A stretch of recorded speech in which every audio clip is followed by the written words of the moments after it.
built around a number that seems good but isn't. Yesterday morning, the government released the June jobs report.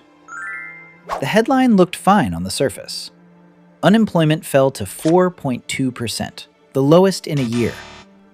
Markets breathed a sigh of relief. Headlines called it good news. And then the economists looked at the number underneath the number. In June alone, 720,000 people stopped looking for work entirely. Not laid off, not unemployed. Gone. They simply gave up.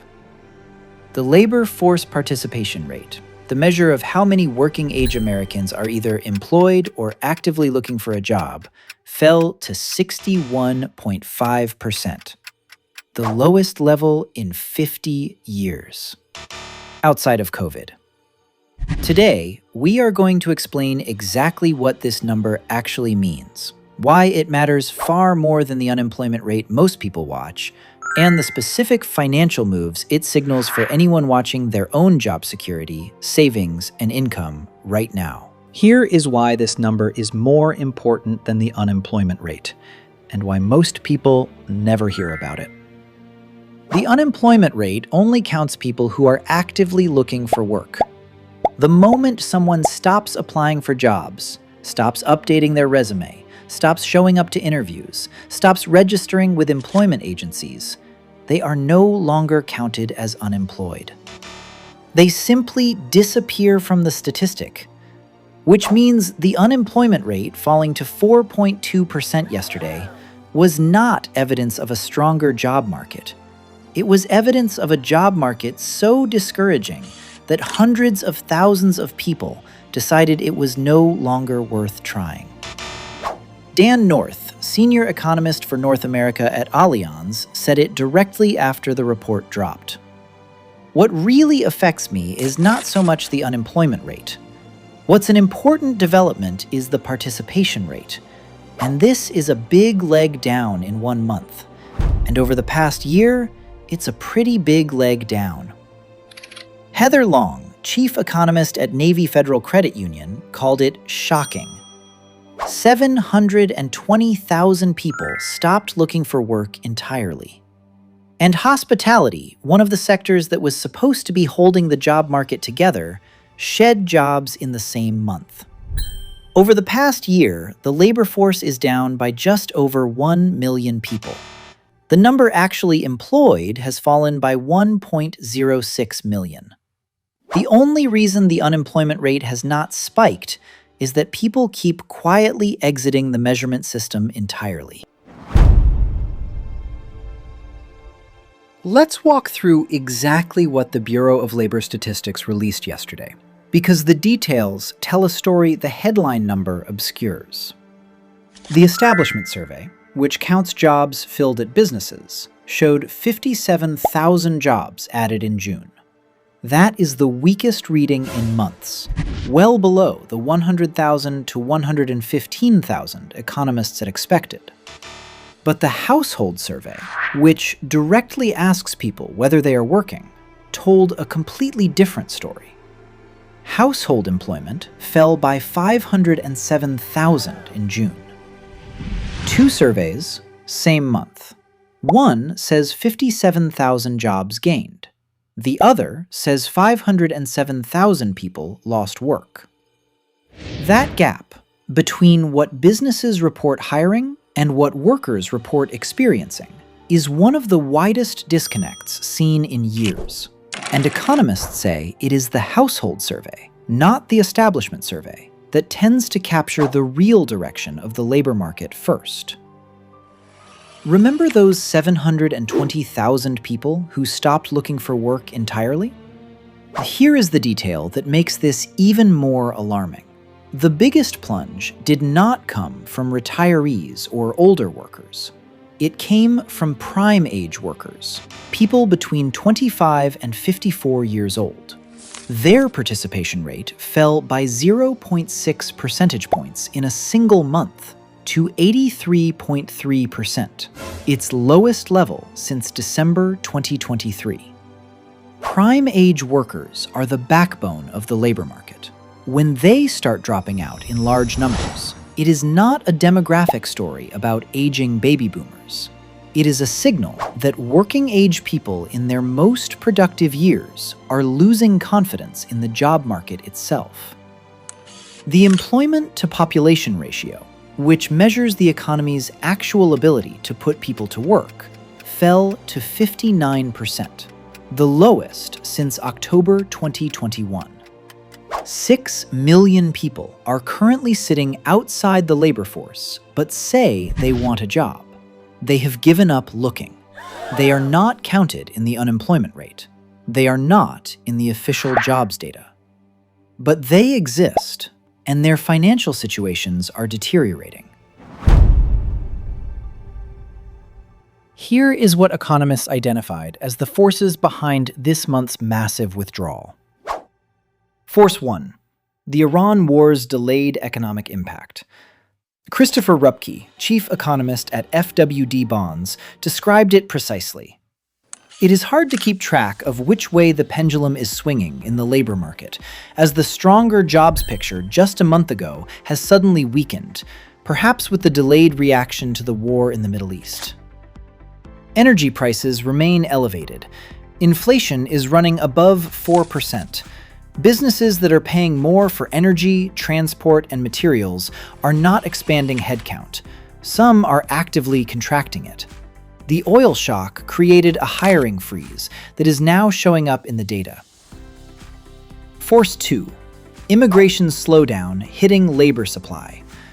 Chris Lowe, chief economist at FHN Financial, pointed to the immigration slowdown as a partial explanation for the participation drop. Reduced immigration means a smaller pool of working-age people entering the labor force, which mechanically reduces participation numbers over time. Force 3. And this is the one with the longest-term implications for working Americans. AI displacement quietly accelerating. Job postings have been trending down since spring. ADP's weekly hiring measure turned negative. Small business hiring plans fell to a fresh cycle low in May. The sectors where AI tools have been most widely deployed, administrative work, customer service, financial analysis, data entry, have seen the weakest hiring. The jobs that used to absorb workers exiting other sectors are no longer absorbing them at the same rate. When the entry points are narrowing and the exits are accelerating, the people who bear the cost first are the ones at the margins of the labor market. Those who have been unemployed for months, those re-entering after a career gap, and those whose skills are in declining demand. That is who is giving up, and in large enough numbers to show up in a 50-year record. Here is how this data should change what you do with your money and career this week. Move 1. If you have a job right now, treat your emergency fund as your top financial priority above everything else. A labor market where 720,000 people gave up in a single month is not a labor market where finding a new job quickly is guaranteed.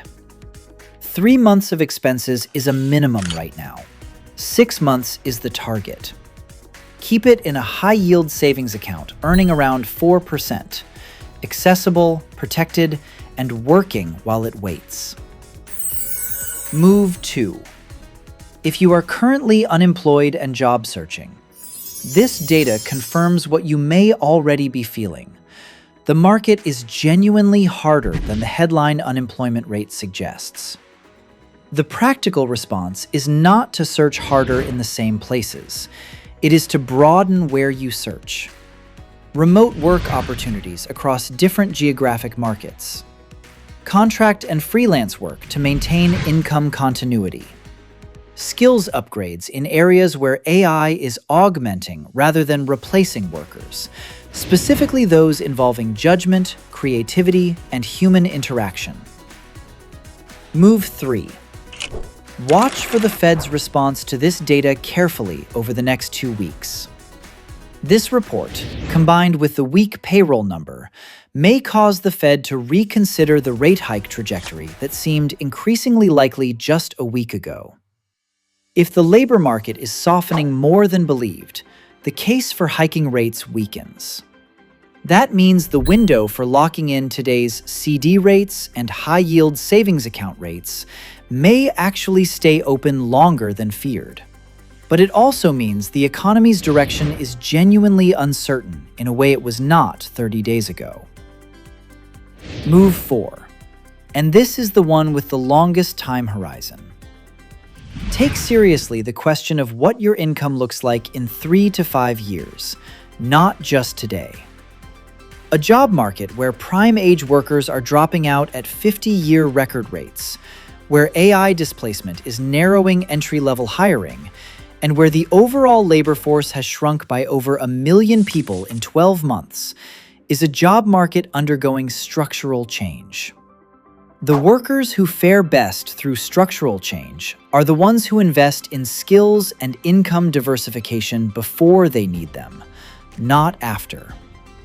A side income stream, a new certification, or a skill set that makes you harder to automate is worth more in this environment than it was 12 months ago.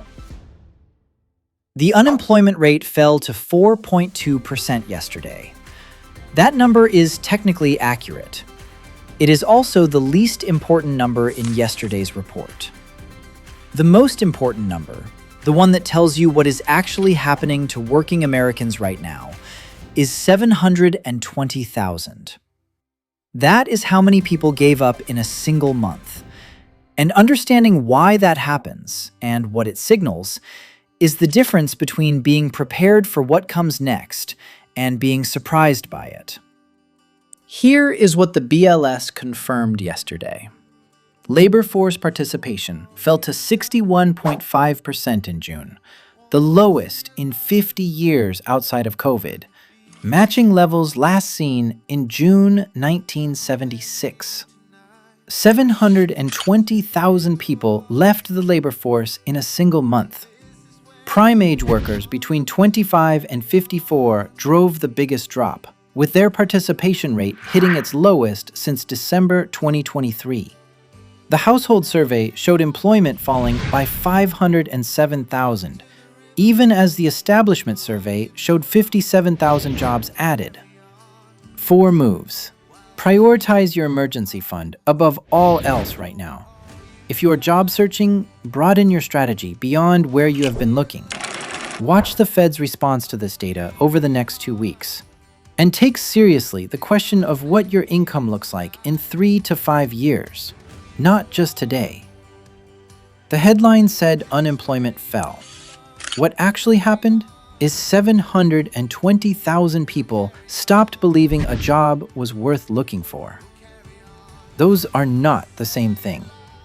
If this video helped you see past the headline to what is actually happening in the job market right now, hit that subscribe button. Every week on First Million Club, we break down exactly these kinds of real money stories with the real numbers, so the headlines stop misleading you.